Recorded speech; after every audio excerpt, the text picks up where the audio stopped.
Parmi les qualités et les vertus que nous souhaitons acquérir dans la vie, il y en a une particulièrement importante, riche, nécessaire, qui nous permettrait de prendre de la distance avec cette société qui nous entraîne toujours à aller de plus en plus vite. Je parlais de la patience. Certains l'ont par nature, d'autres sont obligés de faire des exercices incroyables pour, que sais-je, attendre qu'une porte se ferme alors qu'elle est ouverte. Trouver de la paix physiquement et mentalement lorsqu'on attend des nouvelles de quelqu'un ou lorsque nous souhaitons acquérir un bien. Alors j'ai cherché parmi les contes que j'avais sous la main ce qui pouvait nous donner l'ombre d'une recette. Oui, y a-t-il un art pour devenir patient ou rencontrer cette patience de façon à se rendre plus solide, plus fort, plus résilient dans notre vie? C'est l'histoire d'une femme qui est là-haut, en haut d'une tour. Elle est emprisonnée à vie. Eh oui. Elle est séparée de son amoureux, de son amant, de son mari, qui lui éperdument essaye de trouver une solution pour la délivrer.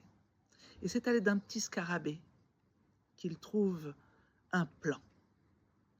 Il attache au scarabée un petit fil de soie et il met au bout des petites antennes du scarabée un peu de miel.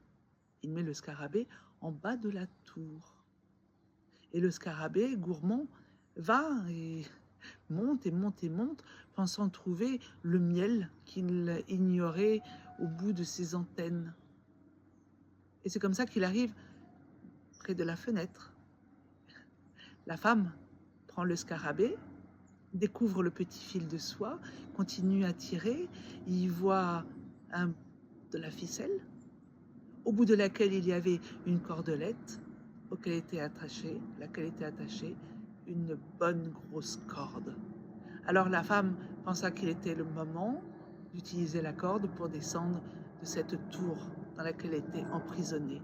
Et bien entendu, elle retrouva son amoureux, son amant, son mari. Je crois que c'est un conte qui pour certains paraît bien banal. Néanmoins, nous permet de voir que derrière la patience, il y a tout un tas d'autres couleurs, des qualités absolument essentielles.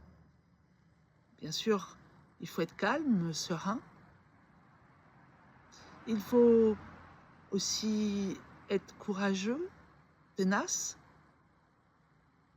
Il faut prendre son temps, être plus lent. Enfin bon, moi je résumerais ça comme ça. N'est patient que celui qui sait écouter, celui qui sait cultiver générosité et confiance.